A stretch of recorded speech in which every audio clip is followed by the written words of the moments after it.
Hi, everybody. For this episode, we're joined by Joshua Alade from West Yorkshire in England. Joshua is a Chevening Scholar and a master's student at the University of Bradford. He is the executive director of Nigeria Youth Sustainable Development Goals Network and is extremely passionate about making a difference in the world. Joshua, thanks for being a guest and sharing your story on the podcast. Thank you so much, Paul. I'm excited to be here, and let's make this happen. You're welcome. I am excited to learn more about you and your story, Joshua. You're in England right now, but your work thus far has mainly focused on helping young people in Nigeria. How did you end up in West Yorkshire? Oh, great. So for me, it was more of trying to get better in my work with young people in advocating for meaningful youth engagement in Nigeria and also talking about positive youth development. And this was how I applied for the Chevening Scholarship Awards to be able to afford a master's degree in the UK. And the United Kingdom has one of the best education system in the world. And then after applying for the scholarship, I guess they liked my story, and they were also in awe of the work that I have done in Nigeria over the past 5 years. And they're like, "Yeah, you're a young leader that we should invest in. Come over to the UK, and we'll teach you more around policy development, how to network, how to build yourself as a leader, and also how to have the right connection to further the work that you are doing back home in Nigeria." Yeah, that's how I ended up in the UK. Well, congratulations on your scholarship. That's quite a big deal, and I'm certain it's going to propel you forward in a lot of great ways. And they saw some potential in you, and I see the potential in you, and I think you have wonderful opportunities in front of you, and I know you're going to do great things. But let's start with just backing up a little bit. Did you know you always wanted to be involved in youth work? Growing up, no, at first, because I didn't even know what youth work was. I grew up, found myself working in the church, at the junior church back home in Nigeria. I was a Sunday school teacher. Then I also worked with the house fellowship that's after church, and that was how it started off for me. But later on in university, I just knew that what I really want to do is be a youth worker. And it didn't sound so like, it didn't sound like I want to be a medical doctor, or I want to be a neurosurgeon, or I want to be an engineer. It was just different. Like, how do you say you want to grow up to be a youth worker? But that's what I have been doing over the past 5 years of my life, and it's been exciting for me so far. Yeah. What is it about youth work that those experiences that you've gone through attracted you to want to be good at this and try to make a big impact? Okay, great question, Paul. First is the fact that as a youth worker, I'm actually investing in the future of the present generation and also the future generation. I have this perfect opportunity to be able to guide and mentor young people based on the experiences that I have had growing up, and then most of the things that I have missed out on, things that I felt that a youth worker would have taken me through that didn't happen. And that's why I am a youth worker, and that's why I am doing the work that I do. I want to be able to shine the light in someone's path. I want somebody to be able to look back and say, because I met Joshua, I am able to go after my dream. Because I met Joshua, I never gave up. And that's what's inspiring my work in the youth development space. That's great. You made Joshua, and I think that's awesome. Was school easy for you when you were younger? No, it wasn't easy for me. It wasn't easy. In fact, I did not start my primary education until I was 8. And this was because my parents were too poor to afford to send me to school. I'm so grateful to God because one of my uncle, my mom's younger brother, actually brought me and put me into school. I had to live with his family, and it was a beautiful experience for me. I went through my primary education and my secondary school education because of the opportunity that he gave to me. And so that was it for me. I went to a public primary school and a public secondary school. It was beautiful for me. And then getting to the university, it's another ball game entirely because I had to save my way. I had to pray my way, had to work my way to making sure that I get a university education because I grew up seeing people who had gone to the university and how beautiful their life had turned out. And I told myself that I wouldn't stop in a secondary school education. I need to get the university degree because for most of the people that I have met, they are better off because of they went to the university. Education is a life changer for sure. Your parents, was it hard for them to let you go live with your uncle, or did they see that as an opportunity and kind of willingly allow you to go live with him? I think they were willing and they saw it because they saw it as an opportunity for me to have a better life.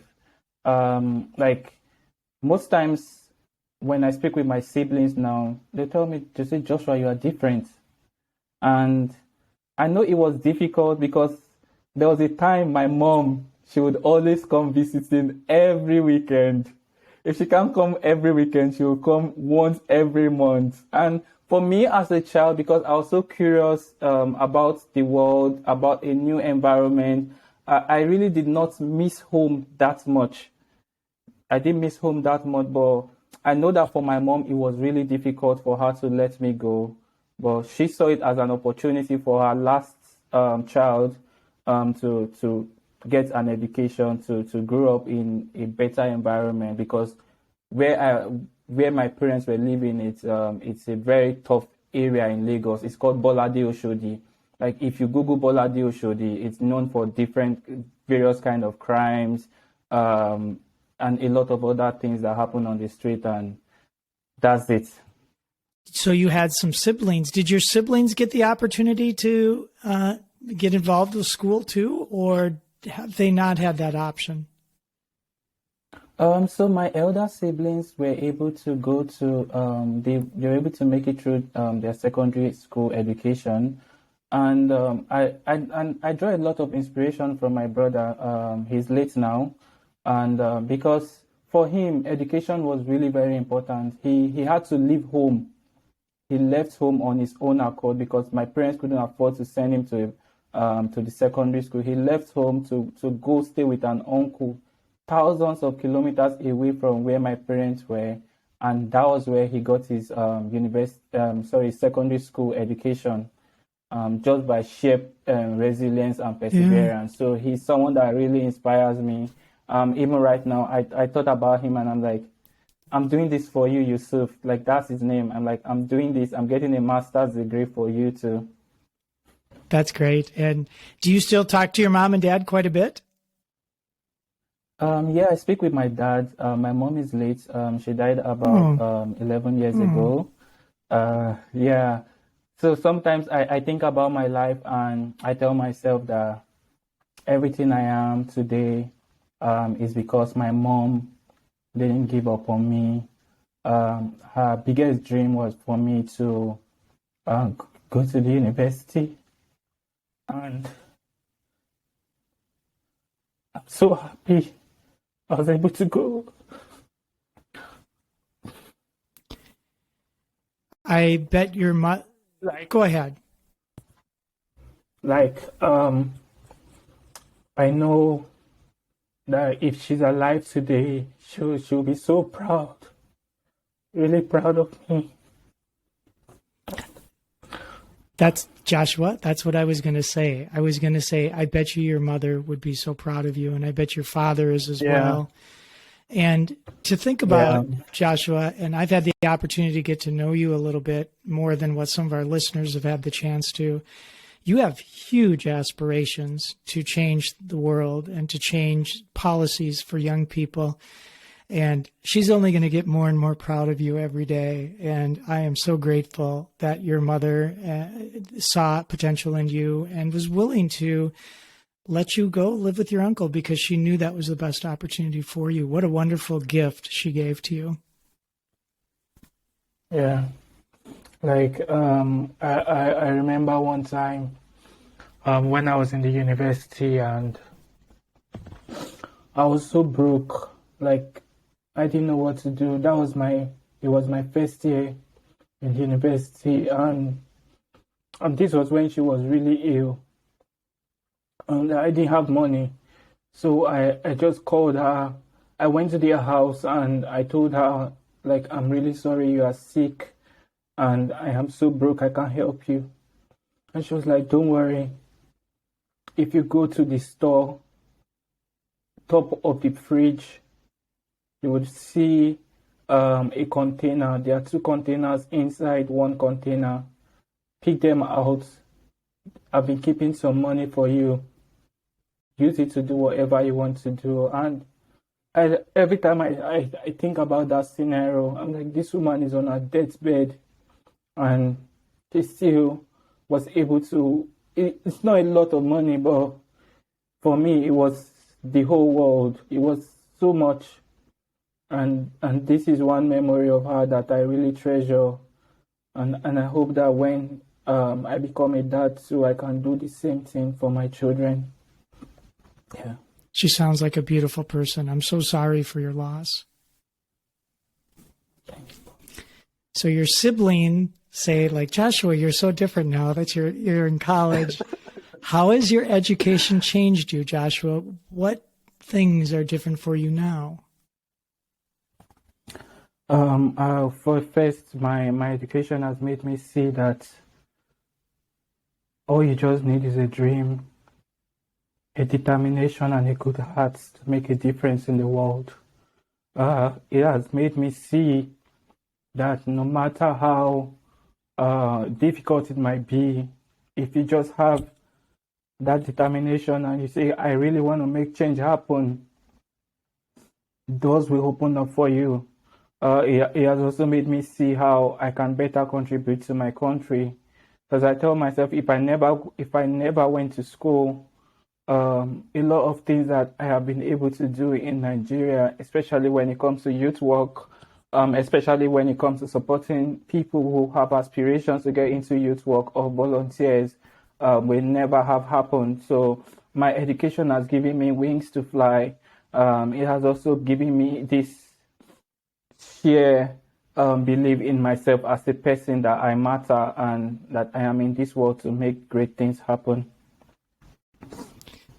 Good for you for taking this opportunity and running with it for all it's worth. The education has given you wings to fly is a beautiful way to look at what has been presented to you.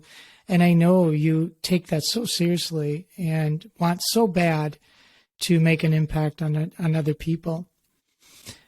Where does that passion to help other people come from, Joshua? Like my passion to help people comes from my mom. I grew up seeing my mom help people. She used to run this roadside canteen where she sells food. And I remember one time a man like this, someone who is mad, like everybody knows that this person is mad. And the man would always come every morning to my mom's store and with plates and say, give me food. And she just dishes out food to him. And sometimes he comes, I don't have soup. And then she goes get soup for this person. And like, why are you helping this man? Nobody wants to associate themselves with him. They know that like he's a trouble within this community. And she's like, if nobody helps him, I am somebody that God has sent to help him. And this is something I grew up seeing her do. I've watched my mom go out of her way to help people, even when she's at a place of discomfort. She just reaches out to help. And also my living with my uncle. My uncle and his wife, they are both ministers, and I've seen them also go out of their way to support people. Sometimes keeping up late nights, trying to visit people in the hospital, trying to support someone with their education, and I'm seeing them give of the little that they have to support other people, and that's I told myself that this is the life I want to live. At one point, I thought being a medical doctor was going to be it because I wanted to help people, and I saw doctors helping people, but I'm doing youth work right now, and I'm helping people, so it's the same thing. Yeah, and you can help people just as much. You can keep young people alive by doing youth work without question, same as a medical doctor can. And we don't often think about like how big of an impact we have in young people, but that's very true. Do you still see your uncle, Joshua? No, so I saw my uncle just 3 times in the last 5 years. I saw him twice between 2020 and 2021. So yeah, so I still see him. Yeah, that's it. Got it. Well, Joshua, it's hard to believe we're at a point in the podcast where we have to take a break. But when we come back, I have a lot more I would like to ask you about what you'd like to achieve now that you've given these wings to fly. So we'll be right back. And we're back with Joshua. Joshua, right before the break, I was asking you about what you would like to see accomplished. And I know you have big goals and you work on policy change. You love doing the advocacy work to try to develop systems that will help young people. If you could change one thing right now, what policy would that be? What would you like to see happen? I would like to see people back home in Nigeria, especially from disadvantaged background, get more access to quality education, and which would also lead to them having decent work. That's something I want because I've seen the transformative power of education in my own life, and it's something that a lot of young people in Nigeria have not had the opportunity for. So I want the government to move up the needle in respect to financing for education. Currently, it's at 5%. I want to see it at 25%. I want to see it at 30%, because in that way, more people can be able to have the right quality education and transform lives. What do you think it's going to take from you to convince these leaders, these lawmakers, these politicians to pay attention to what you're talking about? Consistent advocacy, showing stories of the transformative power of education with people just like me, who have grown from really disadvantaged background, and education has given them wings to fly. Another thing that it would take beyond just advocacy is having an army of people like me move up into the corridors of power in Nigeria and say, this is the change we want. We want a better nation, and we are putting up ourselves to be of service to make Nigeria better. Joshua, in the United States, people who work with young people these days are impressed with the current generation of young people. They're very socially active. They're very engaged in the world in terms of poverty and in terms of climate and in terms of equity. What do you think about the young people in Nigeria? Are they ready to take on what you're hoping to see happen? Are there a lot of people willing to join you and follow you to make some of these things happen? Yes, there are a lot of people who are willing to make this change happen, and what they just need is the opportunity. But as young people, we already know that nobody's going to give us the opportunity. We've seen it over the past 4, 5, 6 years of our lives everywhere in the world. Nobody gives young people the opportunity. So we need to stand up. We need to make a demand to be at the table. We need to also develop our own capacity to lead. We need to brush up our knowledge when it comes to leadership, when it comes to policy and making change happen. That's the only way. When somebody does not give you the opportunity, you need to be able to come up with superior arguments. And that comes with education, learning, and being mentored on what to do and how to do it. I'm grateful that you are trying to lead that charge. As we've been getting to know each other, we've talked a lot before we started recording this podcast episode, and you mentioned that you're pretty much an introvert. How does an introvert want to lead an army of people to facilitate change? So it's just so funny because I'm a lastborn, and lastborns are not supposed to be introvert. So I would say I'm in the middle. Sometimes it's easier for me to, from a vantage point, see problems and the solutions to those problems, and I am able to work around people that would make it happen. And that's what has inspired the work that I do at Nigerian Youth SDGs Network, basically about championing change, local accountability for the Sustainable Development Goals. I saw what the challenges were for youth when it comes to working within the UN system in Nigeria, working with private sector organizations and international non-profits. And I have been able to strategically position an organization that in less than 4 years to start working on policies for Nigeria, to start demanding for change. So yeah, that's my superpower, being able to stand from the back, watch what's happening, and move forward with everyone to make change happen. That's awesome, Joshua. Do you ever find that you have moments of self-doubt, or are you just crystal clear about what needs to happen and what your role in that is going to be? So yeah, for everyone, like for me most especially, I have that point when I ask myself, what are you doing? Do you think this is possible? I remember I watched a video of a YouTube video I made in 2017 or in 2018, where I was talking about some plans that were supposed to happen in 2019. And this was me in 2020 watching it. Yes, everything I said was going to happen happened. It's like, what gave you the audacity? What gave you like the right to think what you thought and made it happen? So yes, I have self-doubt, and when the doubts come up, I just get to work. That's the only way I am able to let them go. And then now, when those doubts also come, I remind myself, Joshua, you've done X, Y, Z. If you can do it, then you can do more. Okay.